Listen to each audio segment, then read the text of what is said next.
You walk through the aisles of the tactical supply store and the fluorescent lights hum with the promise of safety. You see the $500 emergency kits, the sleek black cases filled with titanium sporks, fire starters that require a PhD in chemistry to operate, and enough paracord to tether a small aircraft. It looks professional, it feels secure. It is exactly what they want you to buy before the world shifts on its axis. But before we pull back the curtain on why this gear is the first thing that will betray you when the grid finally drops, take a moment to subscribe and join our community of thinkers who value survival over consumption. The reality of a crisis is not found in a catalog. It is found in the silence of a house when the power dies and the streets outside begin to change. The military, the men who operate in the margins where civilization ends, do not carry $500 survival kits. They carry memory, discipline, and a deep intuitive understanding of the environment. While the industry pushes tactical vests and high-end hydration bladders, the real operators are focused on things that cost nothing at all. They are focused on the geometry of a room, the patterns of a neighborhood, and the art of becoming entirely forgettable. If you have spent your hard-earned money on a bug-out bag that glows with tactical aesthetics, you have already painted a target on your back. In an urban collapse, the man carrying a bag that screams survival is the first man to be relieved of his possessions. Let us consider the psychology of the grid-down scenario. You are in your home, the lights have flickered for the last time, and the hum of the refrigerator has been replaced by an unsettling, heavy quiet. Your family is looking to you. They need to know that you have control. Most people react by hardening their homes, piling furniture against doors and turning their residence into a fortress. This is a mistake born of action movies. A fortress is a beacon. A house that looks impenetrable is a house that draws attention. When you board up your windows, you are announcing that you have something worth protecting. You are telling the desperate, the hungry, and the dangerous that you have the resources they lack. The grey man knows that the best defense is not armor, but invisibility. The military understands this concept through the lens of operational security, or OpSec. In the military, you minimize your signature. You do not want the enemy to know you are there, what you have, or where you are going. When the grid goes down, your neighborhood becomes a theater of war. Your neighbors are no longer just neighbors. They are variables in a complex, unpredictable equation. If you are seen unloading pallets of bottled water or checking your perimeter with a tactical flashlight that emits enough lumens to blind an infantryman, you have compromised your position. You must blend. You must be the person who is doing exactly what everyone else is doing, yet you are the only one who has prepared for the contingency. I remember a conversation with a veteran who spent years in environments where the infrastructure had long since ceased to exist. I asked him what he packed when he knew he was going into a zone where no help was coming. I expected him to list gear, maybe a specific knife or a modular load-bearing system. He laughed. He told me he packed his attitude. He said that most people die because they panic, and they panic because they have built their survival strategy around material objects that can be lost, stolen, or broken. When the object is gone, their confidence dies with it. Real survival is a mental state. It is the ability to look at a kitchen pantry and see weeks of caloric intake when everyone else sees empty shelves. It is the ability to scout an alleyway and read the debris, the trash, and the traffic patterns to determine if it is safe to move without ever needing a high-tech thermal imager. Think about the $500 kit you're eyeing. It is filled with plastic components that will crack in the cold. It contains complex tools that require maintenance.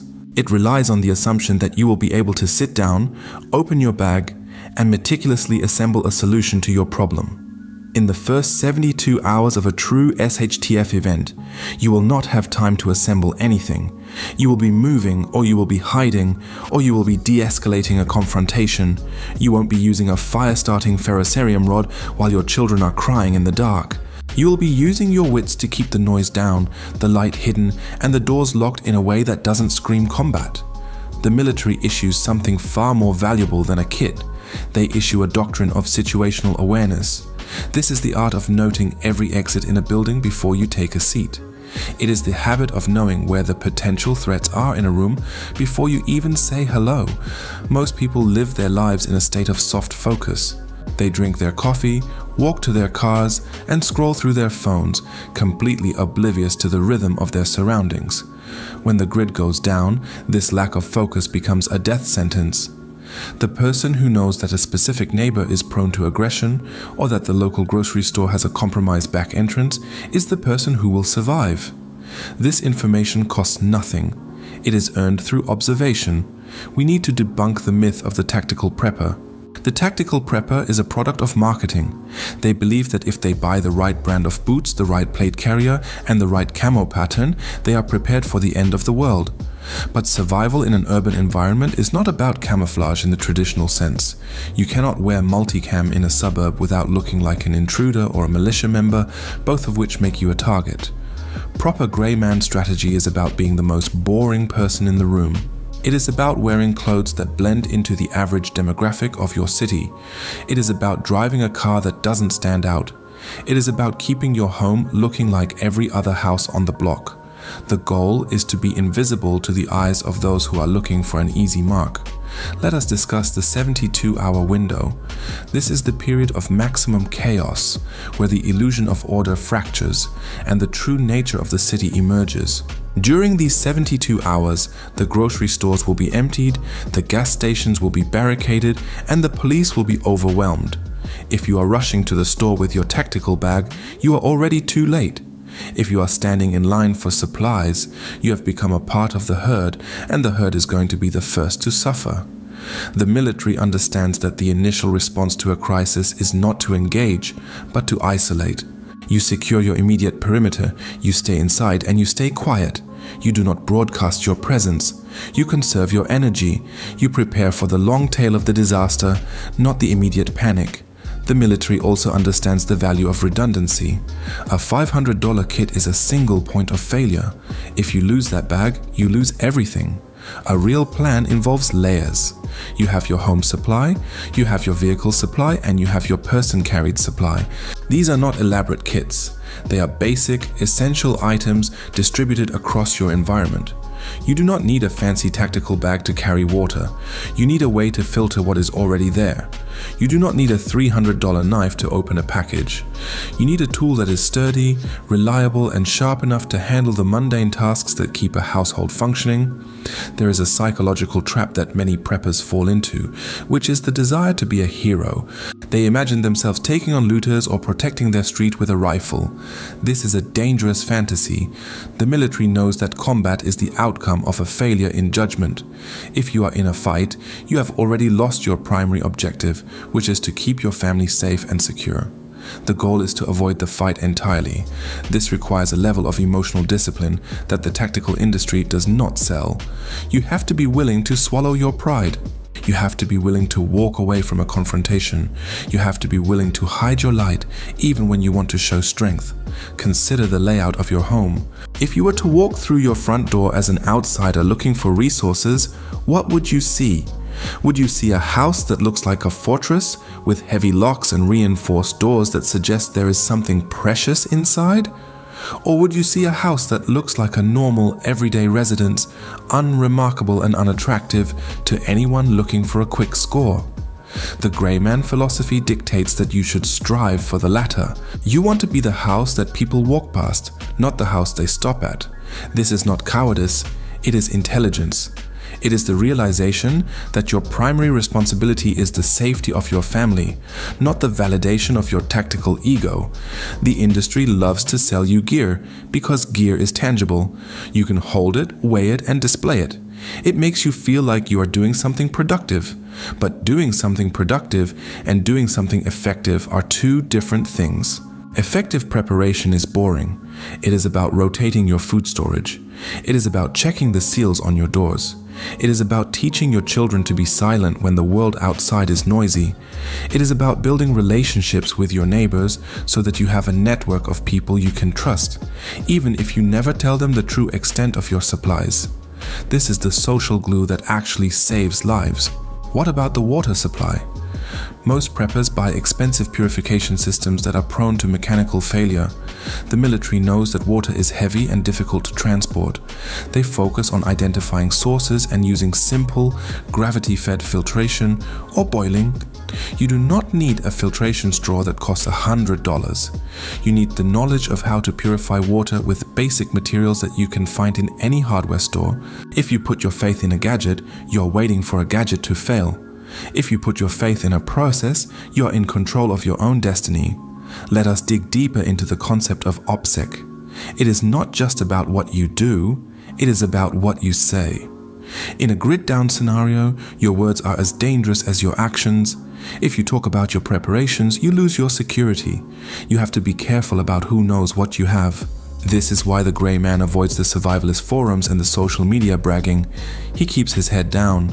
He continues his routines as much as possible, blending into the background noise of the city. He understands that in a crisis, information is currency. If you give it away freely, you are bankrupting your own safety.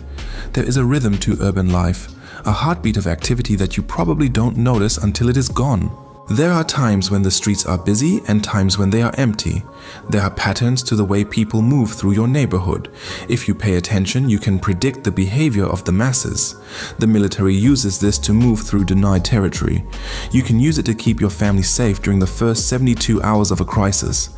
If you know that the local commute thins out at a certain hour, that is your time to move if you need to. If you know that a certain intersection is a choke point, you avoid it. This is not tactical training, this is situational awareness. Why do we cling to the idea of the $500 kit? It is because we are afraid. We are afraid of the uncertainty, and we are afraid of our own inability to predict the future. We want the kit to be a talisman that protects us from the chaos.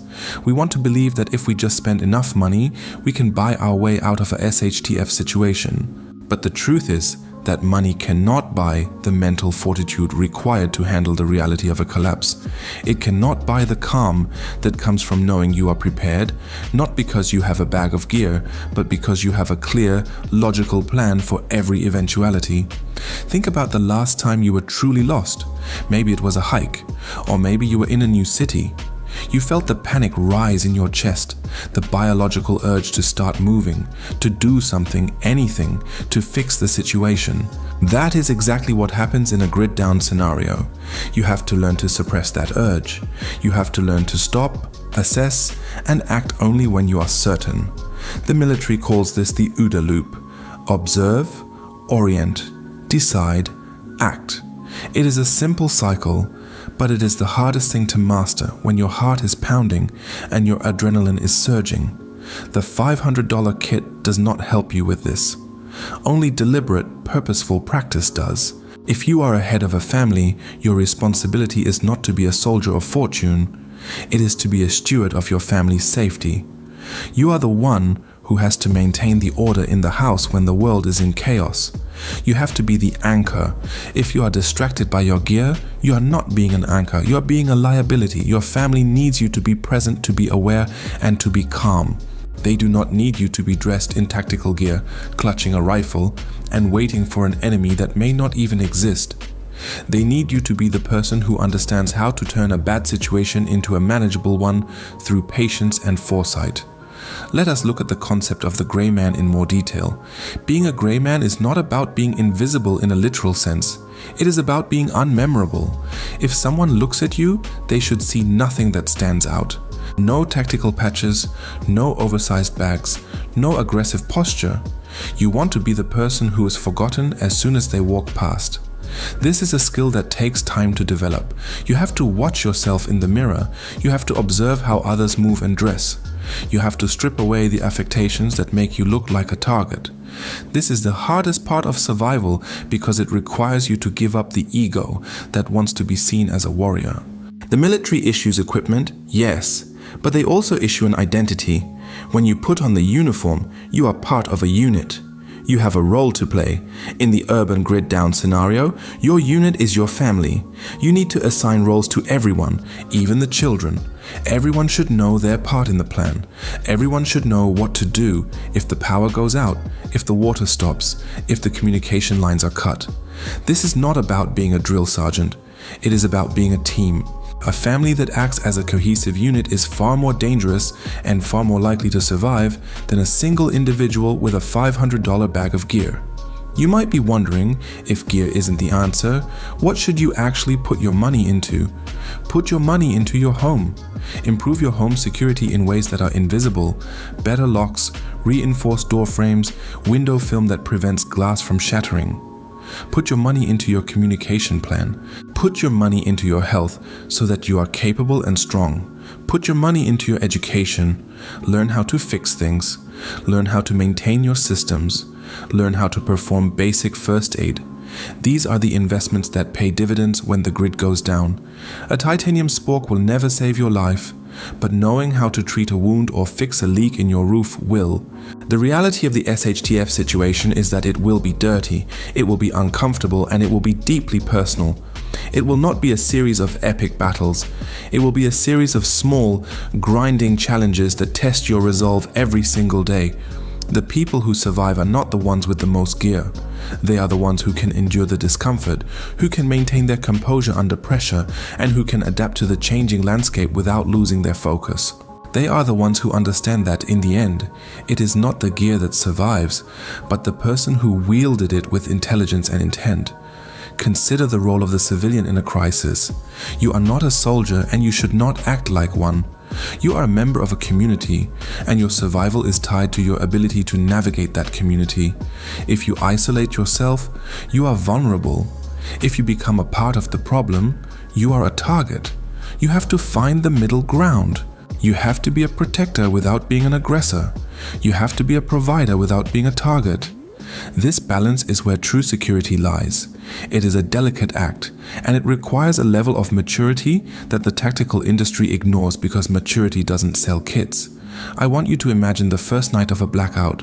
You are in your home. You hear noises outside. You see the flashlights of others moving down the street. Most people will panic. They will turn on their lights to see what is happening, confirming their location. They will grab their fancy gear and hunker down. But you stay dark. You stay quiet. You know your home is secure because you reinforced it months ago. You know your family is safe because you have practiced this scenario. You watch the chaos unfold from behind your curtain and you remain invisible. That is the moment you realize that your preparation was not in the gear, but in the restraint. Why do they keep selling the kit? Because it is easy. It is easy to buy a bag and feel like you have done your part. It is far harder to change your behavior. It is far harder to cultivate the discipline, the awareness, and the patience that real survival requires. But if you are watching this, it means you are ready for the hard truth. You are ready to stop buying gear and start building a foundation. You are ready to step away from the fantasy and step into the role of a true survivor, one who values the subtle art of being unmemorable and the profound power of being prepared. As we look toward the horizon, the instability of the world is not a signal to buy more gear. It is a signal to sharpen your mind. The grid down scenario is not a distant possibility. It is a reality that is woven into the complexity of our modern lives. The more complex the system, the more fragile it becomes. We live in a world of delicate balances, and it only takes a small shift to bring it all down.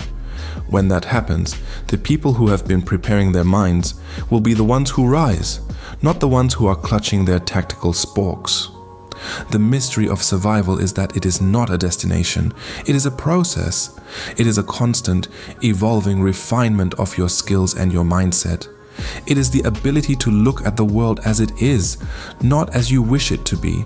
It is the ability to see the opportunities in the constraints and to find the strength in the silence. It is the understanding that the most valuable survival tool you will ever own is the one between your ears. Everything else is just a distraction. So, walk away from the $500 kit. Walk away from the marketing. Look at your life, look at your home, and start building something that is real, something that is invisible, and something that is truly yours. The streets outside will keep changing, and the noise of the world will continue to rise. You cannot control the grid, you cannot control the politicians, and you cannot control the chaos, but you can control yourself. You can control how you react. You can control how you protect your family. You can control the degree to which you are prepared. That is the only power that matters in the end. It is the power of the grey man, the power of the silent observer, and the power of the one who is truly ready. When the lights finally fail and the cities go dark, you will have a choice. You can be the person who is lost, confused, and clutching a bag of useless gear, or you can be the person who is calm, focused, and ready for whatever comes next. The difference between those two people is not what they bought. It is what they learned. It is the shift in perspective that you have made today. It is the realization that you are responsible for your own survival and that the only gear you need is the gear you have in your head and the discipline in your heart. Take this knowledge and apply it. Don't look for more gear to buy. Look for more ways to be invisible. Look for more ways to be prepared without being noticed. Look for more ways to build a secure life that doesn't depend on the grid. This is the path of the true survivor. It is a lonely path at times, and it is a difficult one. But it is the only path that leads to genuine security in an uncertain world. Before we conclude, reflect on the last few minutes. Has your understanding of preparation shifted? Are you still looking for that perfect kit, or are you starting to see the value in the strategies we have discussed?